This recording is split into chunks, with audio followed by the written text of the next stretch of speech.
or exploits that could make these hardware solutions vulnerable, and that would of course be a concern for chips produced by American companies also, and that's been talked about as well. But the political apparatus has largely pointed the finger at China. China's the subject today, they're the newcomer here, so we asked from that perspective. We emailed Mr. Broad, the independent security researcher, who was one of the people cracking the code on ASUS's many vulnerabilities previously, and we asked him what he thought about attacks executed through physical DRAM sticks, like with system memory.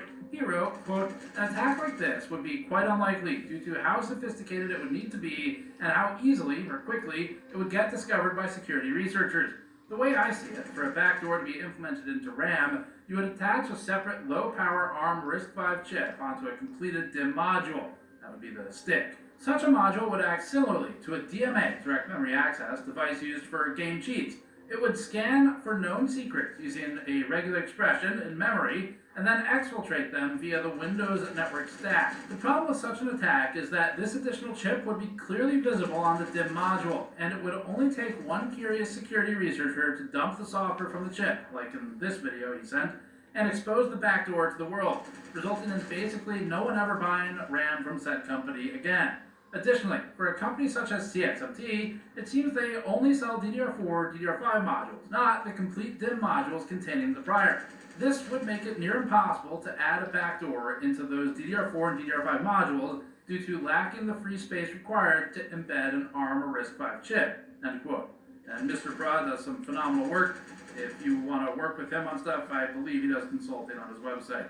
We emailed a technical analyst who wished to remain anonymous as well. The individual stated, quote, "Memory interacts via standard interfaces, so there are some limits on what bad actors can do conveniently, i.e. without fabricating special hardware. The memory controller would be standard or trusted, and the DDR interfaces are well defined. No extra pins to send weird sideband signals." End quote. The analyst then sent a link and said, quote, "This link illustrates that physical access to a system is absolutely a potential threat for various security mechanisms. Note that this work requires hooking up a logic analyzer to the interposer or malicious device.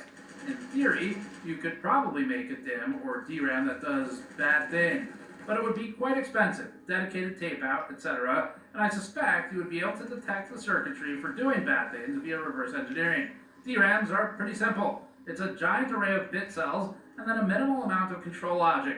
If there was something sizable in the control logic of a Chinese DRAM, someone would figure it out fairly quickly. Assume that, for example, Micron, SK, Samsung will reverse engineer their competitors, and I suspect the NSA would on general principle. DIMMs are also fairly straightforward with just a few DRAMs and supporting chips, registers for RDIMMs, etc.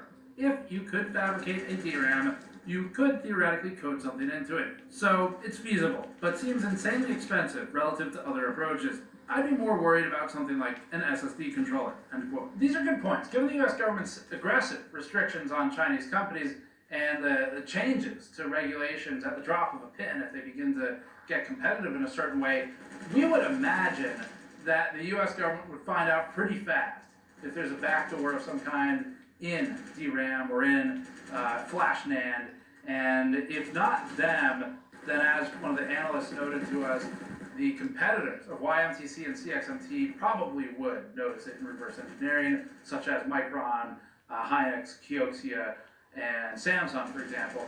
And something more digitally complicated with layers that can be more obfuscated through firmware, through software, where there's forced connections to call home or whatever, like drivers of different types, or just making CPUs in general. Something like that might be a greater risk, or something like our second source citing SSD controllers as a possibility. But as for DRAM and NAND, it does sound like those are less of a concern here. So with all of that, at this stage, we can get into the product side and go over which vendors use CXMT DRAM products and which ones use YMTC flash products, and get into comparing some of their prices for consumer products versus the market averages for comparable ones.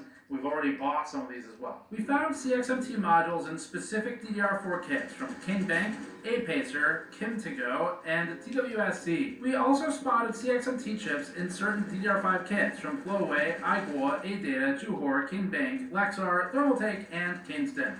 It was hard to find these, as companies almost never advertised using CXMT, at least not Western-facing companies. So to find them, we crawled through several motherboard QVLs, or qualified vendor lists, to identify CXMT used, which occasionally specifies the module manufacturer. YMTC's NAND is in even more companies' products,